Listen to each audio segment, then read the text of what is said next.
नमस्कार दोस्तों, SN electrical academy के यूट्यूब चैनल पे आप सभी का स्वागत है। दोस्तों, हम यूपी आईटीआई इंस्ट्रक्टर में आने वाले एम्प्लॉयबिलिटी स्किल और कंप्यूटर के क्वेश्चनों का एक सीरीज चला रहे थे सिलेबस के अकॉर्डिंग। उसी के अकॉर्डिंग इस वीडियो में मैं एम्प्लॉयबिलिटी स्किल के ही पर्यावरण शिक्षा के टॉपिक को इस वीडियो में कवर करने जा रहा हूँ। कंप्लीट वीडियो वॉच कीजिएगा, बहुत कुछ सीखने को मिलेगा। और वीडियो अच्छी लगे तो वीडियो को लाइक कीजिएगा और अपने दोस्तों में वीडियो को शेयर कीजिएगा और चैनल को सब्सक्राइब दोस्तों प्लीज़ कीजिएगा। आइए, जो पहला नंबर क्वेश्चन है इसमें कह रहा है कि निम्न गैसों में से कौन सी गैस हाउस गैस नहीं है, मतलब ग्रीन इफेक्ट प्रभाव के अंतर्गत नहीं आती है। तो CO2 कार्बन डाइऑक्साइड ये आती है, तो ये गलत हो जाएगा। CH4 मेथेन है, ये भी ग्रीन हाउस इफेक्ट के अंतर्गत ही आती है, तो ये भी नहीं होगा। C जो ऑप्शन है NO2 नाइट्रस ऑक्साइड, ये जो है ये भी ग्रीन हाउस इफेक्ट के अंतर्गत ही आती है, तो ये भी नहीं होगा। O2 यानी ऑक्सीजन जो है ये ग्रीन हाउस इफेक्ट के अंतर्गत नहीं आती है, इसलिए ऑप्शन नंबर डी सही हो जाएगा। अगला जो क्वेश्चन है ये कह रहा है कि ग्रीन हाउस गैसों का सबसे बड़ा उत्सर्जक कौन सा होता है। ग्रीन हाउस जो भी गैसें हैं NO2 CH4 कार्बन डाइऑक्साइड, ये किस माध्यम से ज़्यादा उत्सर्जित होती है, निकलती है।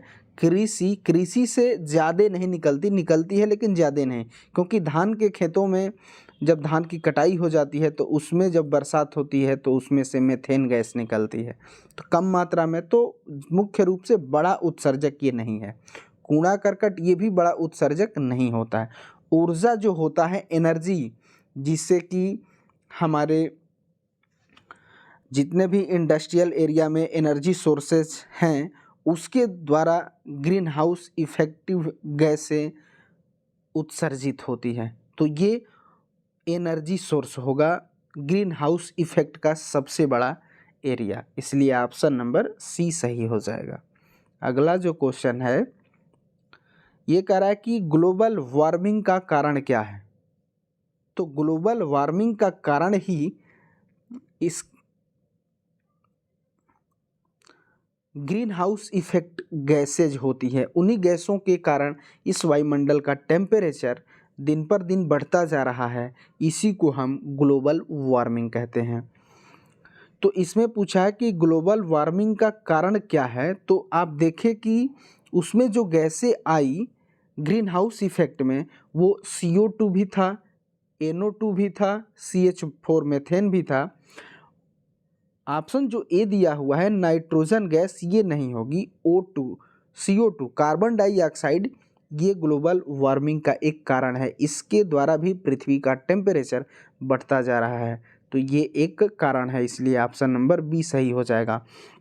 ओजोन जो होती है O3 होती है और इसके द्वारा सूर्य के प्रकाश में अल्ट्रावायलेट किरणों को अवशोषित करके कम मात्रा में पृथ्वी पर अल्ट्रावायलेट किरणों को भेजने का काम करती है ओजोन लेयर। अगला जो क्वेश्चन है ये कि ग्रीन हाउस गैसों द्वारा ग्लोबल वार्मिंग के लिए सबसे अधिक उत्तरदायी कारक कौन सा होता है।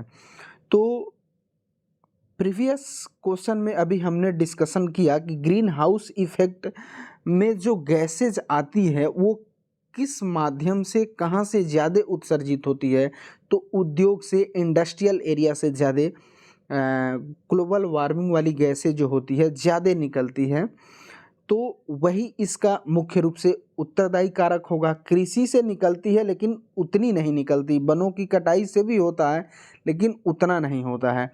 ऊर्जा इससे भी होता है लेकिन उतना नहीं होता।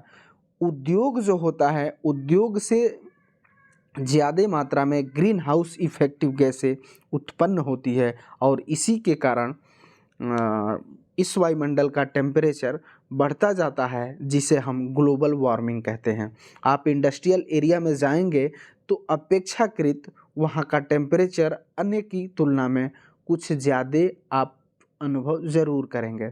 तो यही कारण है, और ये किससे होगा, तो ये उद्योग से होगा, इसलिए ऑप्शन नंबर डी सही हो जाएगा। अगला जो क्वेश्चन है, ये जो क्वेश्चन है कि निम्न में कौन सा कानून पर्यावरण सुरक्षा से संबंधित नहीं है। मतलब कि पर्यावरण सुरक्षा से संबंधित कौन सा एक्ट अधिनियम नहीं है। ऑप्शन जो ए है बंदरगाह कानून संशोधित अधिनियम 1997। ये जो है ये बंदरगाह से संबंधित होता है, इंपोर्ट से होता है, जो कि बंदरगाह हमारे देश में हैं, उससे ये कानून संबंधित है। ये जो है पर्यावरण से संबंधित नहीं है, इसलिए ऑप्शन नंबर ए ही सही हो जाएगा। बी जो है कि जल उपकरण अधिनियम 1977, ये पर्यावरण से संबंधित है। वन संरक्षण अधिनियम 1980, ये भी पर्यावरण से संबंधित है। और अगला है सार्वजनिक देयता बीमा अधिनियम 1991, ये भी पर्यावरण सुरक्षा संरक्षण से संबंधित है। इसलिए बाकी के बी, सी और डी ऑप्शन ये सभी पर्यावरण से संबंधित हैं, जबकि ए जो है पर्यावरण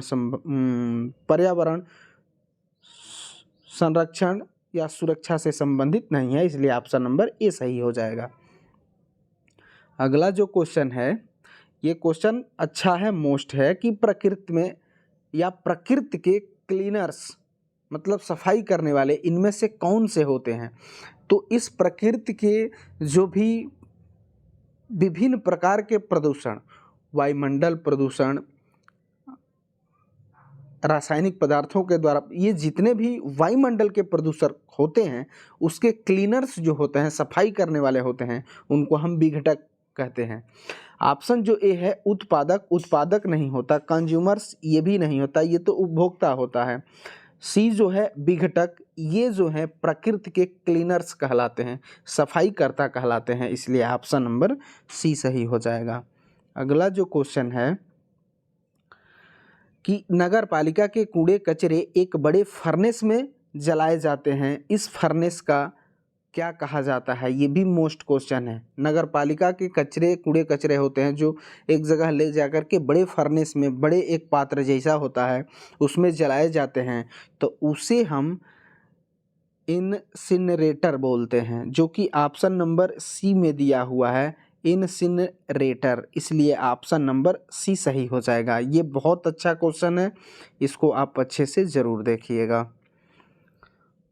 अगला जो क्वेश्चन है, इसमें कहा जा रहा है कि पौधों के विभिन्न अंग वनस्पतियाँ और जैविक अवशिष्ट कहलाते हैं।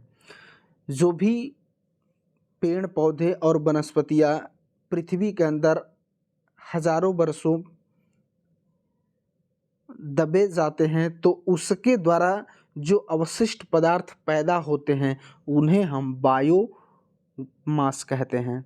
ऑप्शन जो ए दिया हुआ है, सी में दिया हुआ है बायोमास, इसलिए ऑप्शन नंबर सी सही हो जाएगा, ये बायोमास होता है। अगला जो क्वेश्चन है कि आर्द्र अपशिष्ट को खाद में बदलने की प्रक्रिया को क्या कहा जाता है। ये घरेलू में भी उपयोग किया जाता है। जो भी आर्द्र अवशिष्ट पदार्थ, जैसे व्यवहारिक में बताएं कि गोबर को हम गड्ढे करके उसमें डाल करके और 6 महीना साल भर बाद जब उसको हम निकालते हैं तो वो ही प्रक्रिया कंपोस्टिंग कहलाती है, अर्थात वो एक खाद का रूप धारण कर लेती है। तो इस प्रक्रिया को हम कंपोस्टिंग कहते हैं। इसी को इस क्वेश्चन में जिक्र कर रहा है कि आर्द्र अपशिष्ट को खाद में बदलने की प्रक्रिया को क्या कहते हैं, कंपोस्टिंग कहते हैं, जो कि ऑप्शन नंबर डी में दिया हुआ है कंपोस्टिंग, इसलिए ऑप्शन नंबर डी सही हो जाएगा। उम्मीद करेंगे कि ये आपको समझ में आया होगा। अगला जो क्वेश्चन है कि जैव अपघटनीय प्रदूषक कौन होते हैं। तो जैव अपघटनीय प्रदूषक जो होते हैं वो प्राकृतिक माध्यम से शीघ्र अपघटित होने वाले जितने भी कारक होते हैं वो जैव अपघटनी प्रदूषक के अंतर्गत आते हैं। ऑप्शन जो ए दिया हुआ है, प्राकृतिक माध्यम से शीघ्र अपघटित होते हैं, उन्हें हम जैविक अपघटनीय प्रदूषक कहते हैं, इसलिए ऑप्शन नंबर ए सही हो जाएगा। इसमें थोड़ा सा हम बता दें कि जैव घटकों के अंतर्गत पर्यावरण में रहने वाले सभी जीव जंतु वो कौन कौन से आएंगे। तो जैसे में हम जलचर में जितने भी जीव जंतु आएंगे, जैसे आप मछली को ले लीजिए जो कि जल में रहेगी, तो ये भी जैविक घटक का एक पार्ट होता है। उसी के बाद नभचर अर्थात जल और स्थल दोनों पे रहेगा, जैसे मेढक है वो आपका जैविक घटक के अंतर्गत आएगा। और स्थलीय जीव जंतु जितने भी हैं, जैसे कि इस पृथ्वी पर जो भी जीव जंतु हैं, जैसे मवेशी, मानव, ये जब भी हैं जैविक घटकों के अंतर्गत आते हैं। अजैविक घटक के अंतर्गत कौन से आएंगे, तो वे सभी जैसे इस वायुमंडल के प्रकाश ताप जैविक घटकों के माध्यम से, जैसे मृदा, आर्द्रता, इस वायुमंडल की एयर, ये जो भी हैं ये सभी अजैविक घटकों के अंतर्गत आते हैं। उम्मीद करेंगे कि आपका जैविक और अजैविक अच्छे से समझ में आया होगा। अगला जो क्वेश्चन है ये कि नीचे दिए गए विकल्पों में कुछ संदर्भ में 3 शब्द समान हैं और 1 शब्द अलग है, वह शब्द चुने जो बाकी से अलग हैं। इसमें आप देखेंगे कि लकड़ी जो दिया हुआ है, लकड़ी एक तरीके से कहें तो नष्ट हो सकती है मिट्टी के संपर्क में आने पर। कागज़ भी वही कंडीशन है, ऊन भी वही कंडीशन, लेकिन प्लास्टिक जो होता है ना, ये नष्ट नहीं होता है लगभग ज़्यादातर में। इसलिए यहाँ पे ऑप्शन नंबर ए जो है प्लास्टिक, ये बाकी से अलग है, इसलिए ऑप्शन नंबर ए सही हो जाएगा, प्लास्टिक। अगला जो क्वेश्चन है कि निम्नलिखित में कौन सा बायोडिग्रेडेबल यानी जैव नवीनीकरण सामग्री नहीं है। तो जो भी अभी आपको हम बताए, जैसे जैव नवीनीकरण के अंतर्गत कौन कौन से आएंगे, जैसे आपका कपास हो जाएगा, जानवरों की हड्डियां भी हो जाएगी, लकड़ी भी हो जाएगा, सूखे पेड़ पौधे भी हो जाएंगे, ये सभी जो हैं जैव नवीनीकरण के अंतर्गत आएंगे। जो भी मेटल वाले पार्ट होंगे वो सभी के सभी जैव नवीनीकरण के अंतर्गत आएंगे, जो कि ऑप्शन नंबर सी में दिया हुआ है, एल्युमिनियम फॉइल, ये जो होगा बायोडिग्रेडेबल सामग्री नहीं होगा, इसलिए ऑप्शन नंबर सी सही हो जाएगा। बाकी के आएंगे, जैसे कपास है, जानवरों की हड्डी है और लकड़ियां है, ये सभी उसके अंतर्गत आएंगे। अगला जो क्वेश्चन है, खतरनाक कचरों में पाए जाने वाले 2 रासायनिक पदार्थों के प्रत्यक्ष प्रभाव, डायरेक्ट इफेक्ट के फलस्वरूप मृत्यु हो सकती है, वे पदार्थ कौन से होते हैं। तो जब भी शहरों के कचरे जब निकाले जाते हैं और बाहर इकट्ठे किए जाते हैं तो उनको कहीं कहीं जलाया भी जाता है, तो उसी में क्वेश्चन ये कहा जा रहा है कि उस कचरे में से कौन सी डायरेक्ट इफेक्टिव जो गैसें होती है वो निकलती हैं, तो उसमें होती है मरकरी और साइनाइड होती है, जो कि ऑप्शन नंबर सी में दिया हुआ है, मरकरी और साइनाइड। ये डायरेक्ट इफेक्टिव रासायनिक कचरों में पाई जाने वाली गैसें हैं, इसलिए ऑप्शन नंबर सी सही हो जाएगा, मरकरी एंड साइनाइड। अगला जो क्वेश्चन है, तो दोस्तों इस वीडियो में हम इतने ही पर्यावरण शिक्षा के क्वेश्चन को रखते हैं। इस वीडियो को कंप्लीट आप वॉच कीजिएगा, इससे आपके यूपी इंस्ट्रक्टर में 1-2 क्वेश्चन ज़रूर मिलेंगे।